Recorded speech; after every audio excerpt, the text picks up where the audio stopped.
ఆయన అందరివాడు. ఖమ్మం ఉమ్మడి జిల్లా కాంగ్రెస్ లో ఆయన ప్రస్థానం ఒక విభిన్నం పుట్టి పెరిగింది వామపక్ష కుటుంబంలో. అందుకే ఆయనకు ఎంత ఎదిగినా ఒదిగే ఉంటే నాయకుడు నీరాడంబరం, నిబద్ధత, నిజాయితీ, క్రమశిక్షణకు ఆయన నిలువెత్తు నిదర్శనం. అందుకే పదవి ఆయనకు వెతుక్కుంటూ వచ్చింది. ఉమ్మడి ఖమ్మం జిల్లాలో ముగ్గురు మంత్రులు, డిప్యూటీ సీఎంలు భట్టి విక్రమార్క, మంత్రులు తుమ్మల నాగేశ్వరరావు, పొంగురెడ్డి శ్రీనివాసరెడ్డి, ఎంపీలు రేణుకా చౌదరి, రామసహాయం, రఘురామిరెడ్డితో సహా ఉమ్మడి జిల్లాలోని 10 మంది ఎమ్మెల్యేలకు ఆయనంటే అంతులేని అభిమానం. అందరి వాడుగా అజాత శత్రువుగా పేరు సంపాదించారు. ఉమ్మడి ఖమ్మం జిల్లాలోని కాంగ్రెస్ పార్టీలో ఇలాంటి పేరున్న ఒకే ఒక వ్యక్తి మరెవరో కాదు. టీపీసీసీ సభ్యులు, రాష్ట్ర గిడ్డంగుల సంస్థ కొత్త చైర్మన్ రాయల నాగేశ్వరరావు.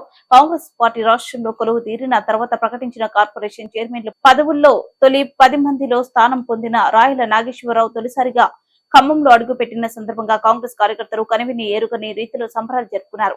గజమాలతో ఘన స్వాగతం పలికారు. కాంగ్రెస్ లో అనేక త్యాగాలు చేసి రాష్ట్ర కాంగ్రెస్ లో ప్రత్యేక గుర్తింపు పొందిన రాష్ట్ర గిడ్డంగుల సంస్థ చైర్మన్ రాయల నాగేశ్వరరావుతో మా ఖమ్మం జిల్లా ప్రతినిధి Vanam Nagaiah face to face.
Party కోసం అహర్నిశలు పనిచేసి సర్వస్వాన్ని, పార్టీని ప్రేమగా, అభిమానంగా తనువంతా నింపుకొని కాంగ్రెస్ పార్టీ కోసం అహర్నిశలు కృషి చేసినటువంటి వ్యక్తులకు ఎందరికో పదవులు వచ్చినటువంటి సందర్భాలను చూసాం. కానీ ఖమ్మం జిల్లాలో మొట్టమొదటిసారిగా రాష్ట్ర స్థాయిలో జరిగినటువంటి కార్పొరేషన్ చైర్మన్ల పదవుల్లో వచ్చినటువంటి ఒక ప్రముఖ వ్యక్తి గురించి ఇప్పుడు మనం తెలుసుకోబోతున్నాం.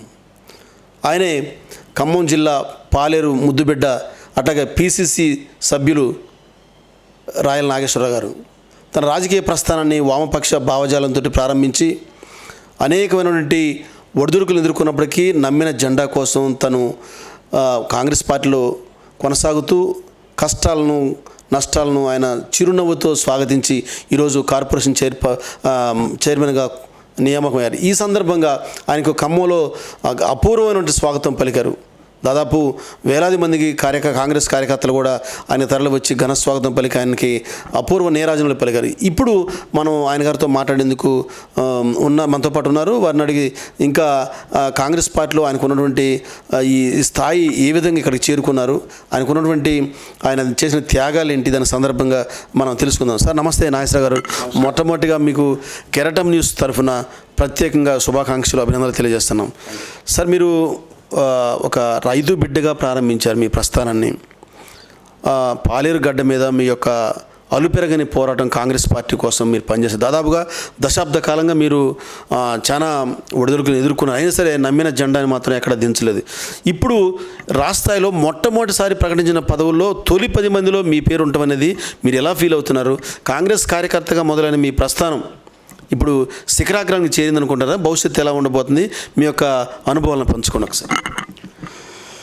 యాక్చువల్గా నా రాజకీయ ప్రస్థానం ఒక కమ్యూనిస్ట్ కుటుంబంలో ఉన్న మా నాన్నగారు కమ్యూనిస్ట్ నాయకుడు అయినప్పటికీ, విద్యార్థి యువజన ఉద్యమంలోనే కమ్యూనిస్ట్ కార్యక్రమాల్లో పాల్గొన్నప్పటికీ ప్రత్యక్షంగా నేను రాజకీయాల్లోకి వచ్చింది మాత్రం 2008లో మరి మెగాస్టార్ చిరంజీవి గారు పెట్టిన ప్రజారాజ్యం పార్టీలో ఒక మంచి ఆలోచనతో పార్టీ పెట్టాడు.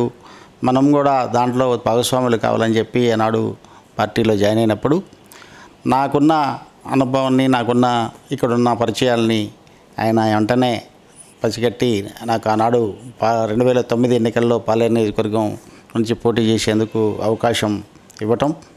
ఆనాడు ఈ జిల్లాలోనే ఒక పెద్ద నాయకులుగా ఉన్న ఒకవైపు తమ్మినేని వీరభద్రం మహాకూటమి తరపున, అదేవిధంగా కాంగ్రెస్ పార్టీ తరపున మరి కీర్తిశేషులు రామిరెడ్డి వెంకటరెడ్డి గారు పోటీ చేస్తున్న సందర్భంలో మరి నాకు కూడా ప్రజారాజ్యం నుంచి పోటీ చేస్తే మంచి ఓటింగ్ రావటం, నేను ఓడిపోయినప్పటికీ ఒక గుర్తింపు కలిగిన ఓటింగ్ రావటం అనేది ఆనాడు నేను ప్రత్యక్ష రాజకీయాల్లో రావటానికి వచ్చిన తర్వాత నన్ను ఎంకరేజ్ చేసిన చిరంజీవి గారికి, అదేవిధంగా ఇక్కడున్న ఓటర్లు కూడా నన్ను ఎంకరేజ్ చేసి అన్ని ఓట్లు రావడం అనేది నేను రాజకీయాల్లోకి ఉండటానికి ఒక ముఖ్య కారణం. తర్వాత కాలంలో వచ్చిన అనేక మరి విషయాల్లో చివరికి ప్రజారాజ్యం పార్టీని కాంగ్రెస్ పార్టీలో విలీనం చేసినప్పుడు నేను కూడా ఆ విలీన ప్రక్రియలో పాల్గొని కాంగ్రెస్ పార్టీలో మరి విలీనం కావడం జరిగింది. ఆ విలీనమైన దగ్గర నుంచి సుమారు 2012-11 ఆ ప్రాంతం నుంచి కాంగ్రెస్ పార్టీ కార్యకర్తగా నాకు ఎలాంటి పదవి లేకపోయినా నేను పూర్తి స్థాయిలో పార్టీ నిర్మాణం కోసం కానీ పార్టీ కార్యకర్తలకి పార్టీ కార్యక్రమాల్లో చురుగ్గా పాల్గొంటూ ఒక గుర్తింపు కలిగిన నాయకుడిగా ఎదిగాను. ముఖ్యంగా ఈ జిల్లాలో మల్లుబట్టి విక్రమార్క గారు కానీ, రేణుకా చౌదరి గారు కానీ ఎవరితో కూడా ఎలాంటి మరి ఘర్షణ వాతావరణం లేకుండా, ఎలాంటి మరి వర్గంగా లేకుండా అందరితో పరిచయాలు పెంచుకొని కొంతకాలం ప్రయాణం చేసి 2014లో నాకు ఖమ్మం నియోజకవర్గం నుంచి అవకాశం వస్తుందని ప్రయత్నం చేసినప్పటికీ ఆనాడున్న పరిస్థితుల్లో మరి అజయ్ కుమార్ గారికి కాంగ్రెస్ సీట్ ఇవ్వటం, వెంకటరెడ్డి గారి సిట్టింగ్ సీట్ కాబట్టి తనకే పాలేరు వచ్చినప్పటికీ నాకు రాలేదని చెప్పి నిరాశపడకుండా వెంకటరెడ్డి గారి విజయానికి కానీ, అదేవిధంగా మరి అజయ్ కుమార్ విజయానికి కానీ, మరి మధుర నియోజకవర్గంలో బట్టి విక్రమార్క గారి విజయానికి నా వంతు శక్తివంతం లేకుండా కృషి చేయటం. 18 ఎన్నికలు వచ్చే వరకు మరి 18లో కూడా తప్పకుండా వెంకటరెడ్డి గారు మరణానంతరం కాంగ్రెస్ పార్టీకి ఎవరు క్యాండిడేట్ లేడు ఇక్కడ పాలేరులో అన్నప్పుడు నేను పుట్టింది పెరిగింది ఆ ప్రాంతం కాబట్టి, నా వ్యాపారం ఉంది అదే కాబట్టి నేను పాలేరు మీదనే అంటిపెట్టుకొని పాలేరు నియోజకవర్గం నుంచి పోటీ చేయాలని 14 నుంచి 18 వరకు పూర్తి స్థాయిలో కార్యకర్తలకు అందుబాటులో అనేక కార్యక్రమాలు నిర్వహించినప్పటికీ దురదృష్టవశాత్తు ఆనాడు ఒక కాంట్రాక్టర్గా వచ్చిన మరి ఉపేందర్ రెడ్డి గారికి కాంగ్రెస్ పార్టీ టికెట్ ఇవ్వడం, మరి అయినప్పటికీ నాకు సీట్ రాలేదని ఎక్కడ కూడా నేను నిరుత్సాహపడకుండా తనకు గెలుపు కోసం పూర్తిగా శ్రమించి తనని మంచి మెజార్టీతో గెలిపించినప్పటికీ తను కూడా 3 నెలలు తిరగకముందే పార్టీ మారితే ఇక్కడ కార్యకర్తలకి కాంగ్రెస్ పార్టీ నాయకుడు ఎవరు, అసలు కాంగ్రెస్కి దిక్కెవరు, కాంగ్రెస్ పార్టీకి మరి మనని ఆదుకునే నాయకుడు ఎవరని దిక్కుతోచని స్థితిలో ఉన్న సమయంలో మల్లు బట్టి విక్రమార్క గారి ఆదేశాలతో మరి ఆనాడు ఆయన సిఎల్పి లీడర్గా ఉండి మరి మీరు పాలేరు నండిపెట్టుకొని ఉండండి, పాలేరులో మీకు మంచి భవిష్యత్తు ఉంటుంది, పాలేరు నియోజకవర్గం నుంచి మీరు ఖచ్చితంగా రాబోయే రోజుల్లో మీకు సీటు వస్తుంది, దానికి నేను ఖచ్చితంగా సపోర్ట్ చేస్తానని చెప్పటం, నేను అదే విషయంలో పూర్తి స్థాయిలో వాళ్ళకి అందుబాటులో ఉండి అనేక కార్యక్రమాలు నిర్వహించి ఒక గుర్తింపు తెచ్చుకున్న నాయకుడిగా పాలేరులో ఎదిగాను. 2-3 సంవత్సరాల క్రితం స్థానిక సంస్థల నుంచి ఎమ్మెల్సీ జరిగిన ఎన్నికల్లో తెలంగాణ రాష్ట్రంలోనే ఏ జిల్లాలో కూడా ఎమ్మెల్సీగా పోటీ చేయాలంటే వద్దు అని పార్టీ నిర్ణయం తీసుకున్నా నేను పోటీ చేస్తాను ఈ జిల్లాలో అని చెప్పి అధిష్టానం ముందు నా అభిప్రాయం చెప్పినప్పుడు మనకి 80 ఓట్లే ఉన్నాయి, నువ్వు పోటీ చేస్తే ఓడిపోతావు, ఈ టైంలో ఇది అవసరం లేదు అని అంటే తప్పకుండా చేసి తీరుతాను. దానికి 3 కారణాలు చెప్పాను. కాంగ్రెస్ పార్టీ ఖమ్మం జిల్లాలో బతికే ఉందని నిరూపిస్తాను, అదేవిధంగా ఒక కాంగ్రెస్ పార్టీలో ఒక స్థాయి గల నాయకుడిగా ఎదుగుతాను, అదేవిధంగా ప్రజాస్వామ్యంలో మరి పోటీ అనేది ఖచ్చితంగా ఉండాలి. ఇక్కడ ఉన్న స్థానిక సంస్థల ఎన్నికల్లో గెలిచిన ఏ క్యాండిడేట్ కూడా ఎంపీటీసీలకి జడ్పీటీసీలకి ఎవరికి కూడా నిధుల విషయంలో ప్రభుత్వం నిర్లక్ష్యంగా వ్యవహరిస్తూ ఉంది. ఆ విషయాలన్నీ కూడా మనం బయటికి తీసుకురావాలి, చర్చ పెట్టాలి, చర్చలో మనం దాన్ని ముందుకు తీసుకోవాలని చెప్పి ఈ 3 విషయాలు చెప్పినప్పుడు బట్టి విక్రమార్క గారు నన్ను వెన్నంటి ఉండి తప్పకుండా నీకు అధిష్టానం నుంచి పోటీకి ఇచ్చే అవకాశం ఉందని చెప్పి పోటీ చేయించడం, నా శక్తి వంచన లేకుండా అధికార పార్టీ అయినా నేను ఒక వ్యాపారస్తుడిగా ఉన్నా, పరిశ్రమలు నడుపుతున్నా, క్వారీలు నడుపుతున్నా, మరి వాళ్ళ ఎదిరింపులకి బెదిరింపులకి ప్రలోభాలకి లొంగకుండా నా శాయశక్తులా కృషి చేసి ఎక్కడా కూడా చివరి నిమిషం వరకు పోరాటం చేసి 80 ఓట్లున్న పార్టీకి 242 ఓట్లు వచ్చి అధికార పార్టీని మరి ఇక్కడ మరి గుప్పెట్లో భయపెట్టుకొని ఇక్కడ నుంచి 750 కిలోమీటర్ల గోవా దిశపై తలదాచుకునే పరిస్థితి తీసుకొచ్చి ధైర్యంగా పోటీ చేయడం అనేది నాకు చాలా సాహసంగా చేశాను.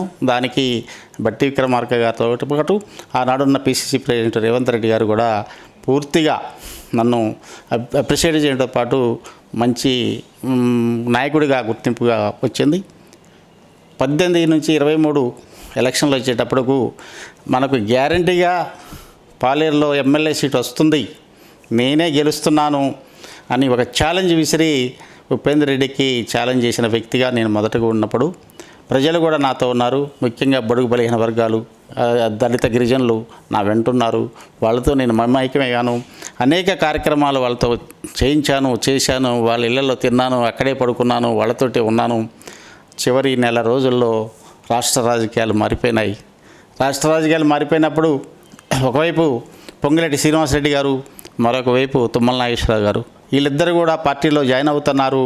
పార్టీలో వస్తే వారు పెద్ద నాయకులు కాబట్టి, రాష్ట్ర నాయకులు కాబట్టి రాష్ట్ర రాజకీయాలని మలుపు తిప్పుతారని చెప్పి అధిష్టానం నన్ను ఒప్పించి మెప్పించి బుజ్జగించి తప్పకుండా అధికారం రాగానే నీకు మొట్టమొదటి ప్రాధాన్యత కలిగిన సముచిత స్థానం ఇస్తామని చెప్పి ఆనాడు కేసీ వేణుగోపాల్ గారు ఇచ్చిన హామీతో మరి నేను తుమ్మల నాగేశ్వరరావు గారి గెలుపులో కానీ, శ్రీనివాసరెడ్డి గారి గెలుపులో కానీ, బట్టి విక్రమార్క గారి గెలుపులో కానీ నా శక్తి వంచన లేకుండా, శాయశక్తుల ఎక్కడ నిరుత్సాహపడకుండా, ఎక్కడ కూడా బాధపడకుండా పూర్తి స్థాయిలో పనిచేశాను.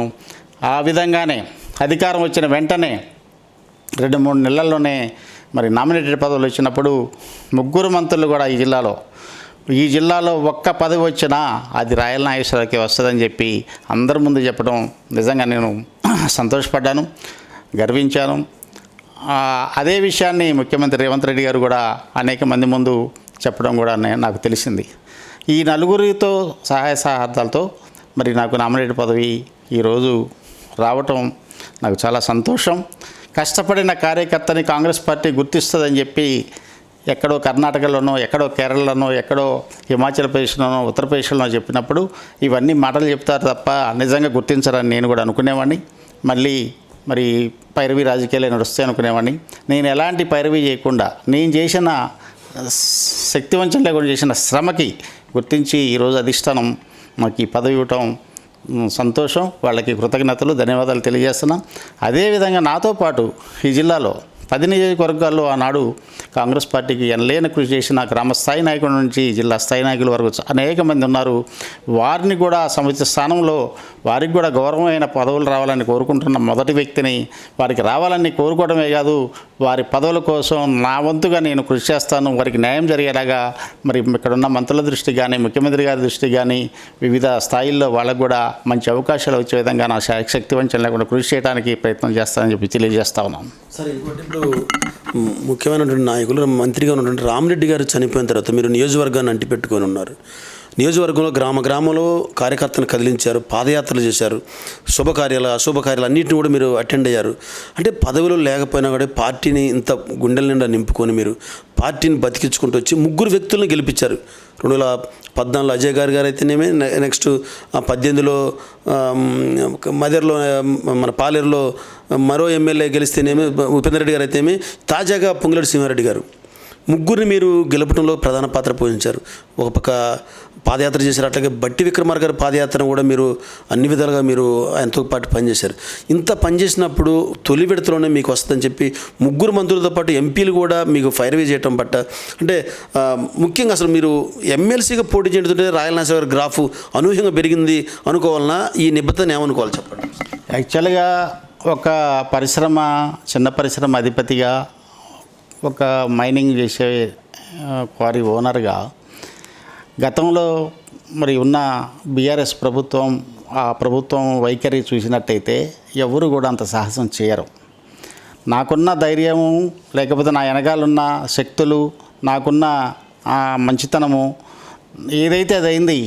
నేను వ్యాపారం నాకు ముఖ్యం కాదు, పార్టీ ముఖ్యం, పార్టీ అధిష్టానం ఆదేశిస్తే తప్పకుండా చేస్తానని చెప్పా కాబట్టి చేసి తీరుతానని చెప్పి ఎన్నో కష్ట నష్టాలు పడ్డాను, ఎంతో డబ్బు వ్యయం చేశాను.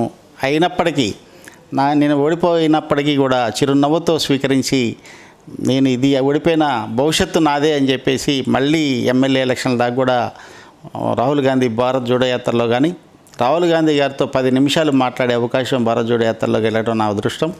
నేను ఒక చిన్న పరిశ్రమల యజమానుల సంఘానికి అధ్యక్షుడని చెప్పి బట్టి గారు పరిచయం చేసినప్పుడు తను నా ఆ విషయాలన్నీ 10 నిమిషాలు నాతో చర్చించి దాని తర్వాత జరిగిన కార్నర్ మీటింగ్లో ఈ విషయాలన్నీ ప్రస్తావించడం నిజంగా నేను చాలా సంతోషపడ్డాను, నా అదృష్టంగా భావించాను.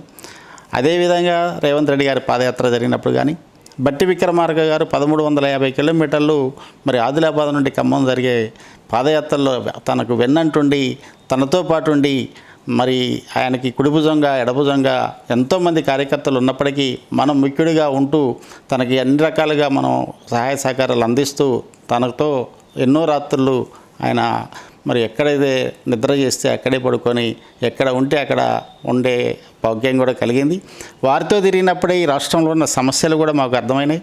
ఈ జిల్లాలోనే కాదు ఆదిలాబాద్ నుంచి ఖమ్మం దాకా అనేక సమస్యలు ఉన్న విషయాన్ని మేము అర్థం చేసుకోగలిగాను. నేను దాన్ని కూడా అదృష్టంగా భావిస్తూ ఉన్నాను.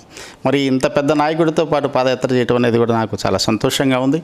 ఎక్కువ రోజులు అన్ని రోజులు చేయకపోయినా మరి మెజార్టీ రోజుల్లో ఎక్కువ కిలోమీటర్లు తనతో మరి నడిచే అవకాశం కూడా రావడం అనేది ఒక మంచి పరిణామంగా భావించి మరి చివరి నిమిషం వరకు చివరి నెల వరకు కూడా మరి నాకు ఖచ్చితంగా పాలేరు సీట్ వస్తుందని నేను ఆశించాను. రాకపోయినా కూడా వాళ్ళు వచ్చి నాకు మీరు ఇట్లా అధిష్టానం మాకు టికెట్ అనౌన్స్ చేసింది, నీ సహకారం కావాలని అడిగినప్పుడు ఒక్కరోజు కూడా లేట్ చేయకుండా బట్టి విక్రమార్క గారి ఆదేశంతో కేసీ వేణుగోపాల్ ఇచ్చిన హామీతో నేను వాళ్ళ వెన్నంటుండి వాళ్ళ గెలుపుని కోసం నాకు శాయశక్తులకు ఈ రోజు కూడా ఈ ముగ్గురు మంత్రులతో మరి ఉన్న సత్సంబంధాలున్న నాకు తెలిసైతే ఈ జిల్లాలో ఏకైక వ్యక్తిని నేను. ఈ ముగ్గురు మంత్రుల దగ్గరికి చొరవగా పోగలను, చొరవగా మాట్లాడగలను, ఏదైనా విషయం ఉంటే నిర్మోహమాటంగా చెప్పగలను.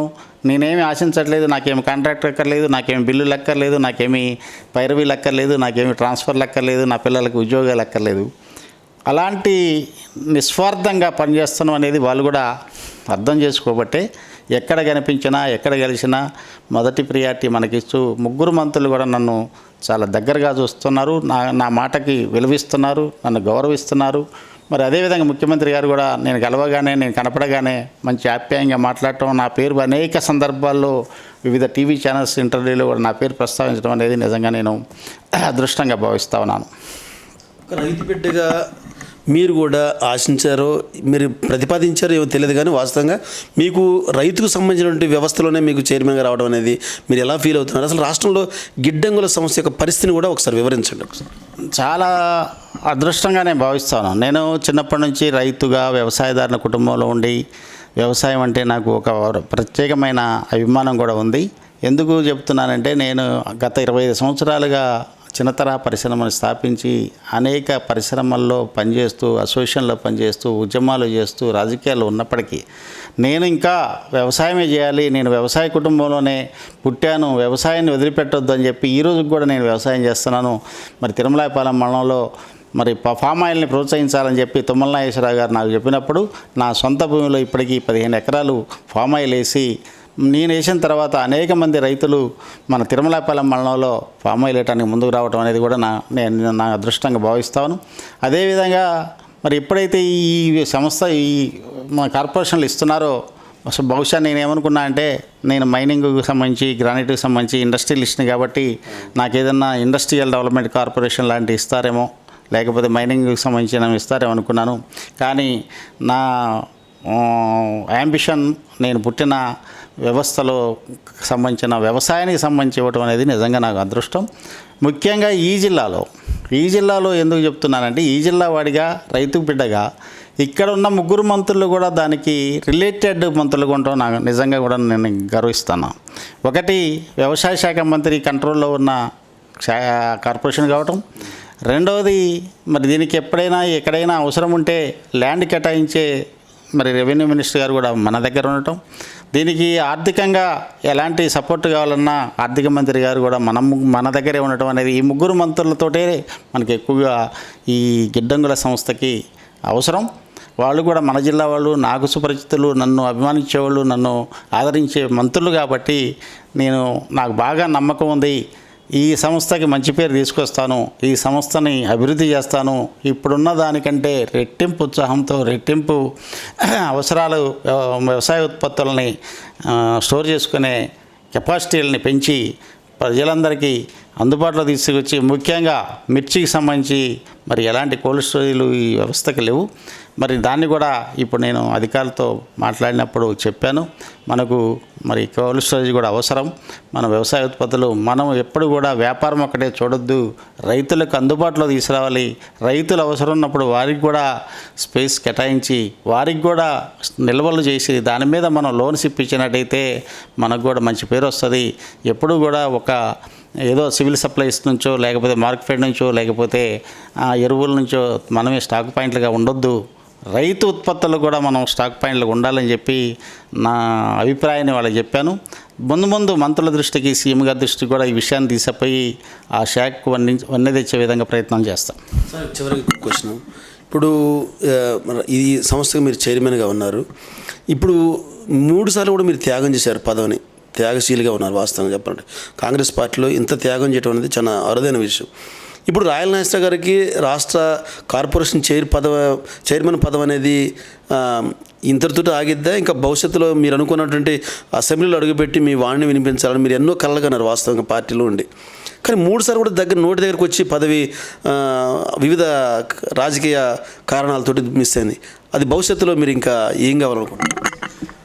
యాక్చువల్గా నేను పుట్టిన దగ్గర నుంచి కూడా ఎప్పుడు అధికార పార్టీలో లేకపోవడం, అధికార పార్టీ అంటే ఏంటో మనకు తెలియదు కాబట్టి ఎప్పుడు పెద్ద యాంబిషన్ నాకు, నేను ఎమ్మెల్యే కావాలి, మంత్రిని కావాలి, లేకపోతే ఎంపీ కావాలనే కోరికలు లేనప్పటికీ ఆ రాజకీయాల్లోకి వచ్చాం కాబట్టి, మనం ముందు స్టార్ట్ చేసాం కాబట్టి 2009లో ఏదో ఒక రోజైనా మనం అసెంబ్లీకి వెళ్ళాలి అనే కోరిక అయితే ఉన్నమాట వాస్తవం. దానికి అనుగుణంగానే నేను ఒకవైపు వ్యాపారాన్ని వదులుకొని, ఒకవైపు ఆరోగ్యాన్ని కూడా లెక్క చేయకుండా నా సమయాన్ని కేటాయిస్తూ అనేక వ్యయ ప్రదేశాలకు వచ్చి నేను కాంగ్రెస్ పార్టీ కోసం 10 సంవత్సరాలు చేసి 3 టర్ములు మీరు అన్నట్టుగా 14లో కానీ, 18లో కానీ, 23లో కానీ అవకాశం రానప్పటికీ నాకు అయితే నమ్మకం ఉంది. కాంగ్రెస్ పార్టీ ఏనాటికైనా గుర్తిస్తుంది, ఏ రోజుకైనా నాకు మంచి జరుగుతుందని నేనైతే అభిప్రాయపడుతున్నాను. దానికి అనుగుణంగానే ఇది ఒక మెట్టుగా నేను భావిస్తూ ఉన్నాను. నేను మొదటి మెట్టు ఎక్కాను. ఒక కార్పొరేషన్ చైర్మన్గా రాష్ట్ర స్థాయిలో ఒక పదవి ఇవ్వటం అనేది నిజంగా నేను సంతోషపడుతున్నాను, దాంతో సంతృప్తి పడుతున్నాను. దీంతో ఒక రాష్ట్ర స్థాయిలో ఒక కార్పొరేషన్కి మంచి పేరు ప్రతిష్టలు తీసుకొచ్చి అధిష్టానం దృష్టిలో కానీ, ప్రభుత్వ దృష్టిలో కానీ, ప్రజల దృష్టిలో కానీ ఉన్నప్పుడు నాకు భవిష్యత్తు ఖచ్చితంగా ఉంటుంది. నేను పెరిగిన వాతావరణం అలాంటిది. ఒకవైపు గ్రానైట్లో కూడా నేను అంచెంచెలుగా ఎదిగాను. ఒక ఈసీ మెంబర్ నుంచి ఉమ్మడి ఆంధ్రప్రదేశ్ రాష్ట్రానికి మరి అసోసియేషన్ ప్రెసిడెంట్గా ఎదిగాను. అదేవిధంగా వ్యాపారంలో కూడా 2 మిషన్ల దగ్గర నుంచి వాళ్ళ 20 మిషన్ల ఫ్యాక్టరీలకు అధిపతిని అయ్యాను. అదేవిధంగా క్వారీల్లో కూడా నేను ఒక మంచి క్వారీ ఓనర్గా తయారాను. రాజకీయాల్లో కూడా అట్లానే ఎదుగుతానని చెప్పి నాకు పూర్తి నమ్మకం ఉంది. దానికి తగ్గట్టుగా ఈ రాష్ట్రంలో రేవంత్ రెడ్డి గారు కానీ, బట్టి విక్రమార్క గారు కానీ, శ్రీనివాసరెడ్డి గారు కానీ, మరి తుమ్మల నాగేశ్వరరావు గారిని, రేణుకా చౌదరి ఎవరైతే కూడా నాకు ఎక్కలాంటి మరి విభేదాలు లేవు, వారితోటి ఎక్కడ అసంతృప్తి లేదు. వారి ఆదేశానుసారం వారిని అనుచరుడిగా నేను వారి వెనకాలే ఉండి వారి ప్రయాణంతో కొనసాగిస్తా. వారితో ఉండటంతో నాకు ఏ రోజుకైనా వారి సహాయ సహకారాలతో నేను ఇంకొంచెం ఎదుగుతానని చెప్పి మాత్రం ఆశిస్తాను. ఎదగకపోయినా పార్టీ కోసం పదవి ఉన్నా లేకపోయినా మరి పూర్తి స్థాయిలో పార్టీ కార్యకర్తలకి, పార్టీకి అందుబాటులో అయితే ఉంటాం. దాదాపు ఇప్పటిదాకా జరిగినటువంటి అనేకమైన దశల్లో నాకు పార్టీలో కీలకమైనటువంటి పదవి వచ్చేటువంటి పోటీ చేసే అవకాశం వచ్చినప్పటికీ పార్టీ కోసం త్యాగం చేశాను. నాలో ఉన్నటువంటి నిబద్ధత, క్రమశిక్షణ, పట్టుదల ఏదైతుందో అది తన చివరి వరకు కొనసాగిస్తానని చెప్పి తెలియజేస్తున్నారు. ఆ నేపథ్యంలోనే ముఖ్యంగా ఈ జిల్లాలో ఉన్నటువంటి నాయకత్వానికి, ముఖ్యమైనటువంటి మంత్రులందరూ కూడా తను అందరివాడిగా ఉంటూ అందరి ప్రేమాభిమానాలతోటి వారు ఇచ్చేటువంటి భవిష్యత్తులో మరి ఏ పదవినైనా సరే గౌరవంగా స్వీకరిస్తారని, అలాగే ఇప్పుడు ఉన్నటువంటి పదవిని ఖచ్చితంగా సమున్నతంగా తనని గౌరవించి ఇచ్చారు కాబట్టి ఆ పదవిని పవిత్రంగా భావించి ఆ పదవికి వన్నె తెస్తానని చెప్పి రాష్ట్ర స్థాయిలో తనకంటూ ఒక ప్రత్యేకమైన ఒక గుర్తింపు వచ్చేలా ఇచ్చినందుకు సీఎం రేవంత్ రెడ్డి గారికి, అట్లాగే బట్టి విక్రమార్క గారికి, అట్లాగే మంత్రులు పొంగులేటి శ్రీనివాసరెడ్డి గారికి, తుమ్మల గారికి, అందరికి కూడా, ఎంపీలకు కూడా తన యొక్క ప్రత్యేక కృతజ్ఞత తెలియజేస్తున్నారు. కెమెరామెన్ జాన్తో వనం నాగయ్య, కెరటం న్యూస్.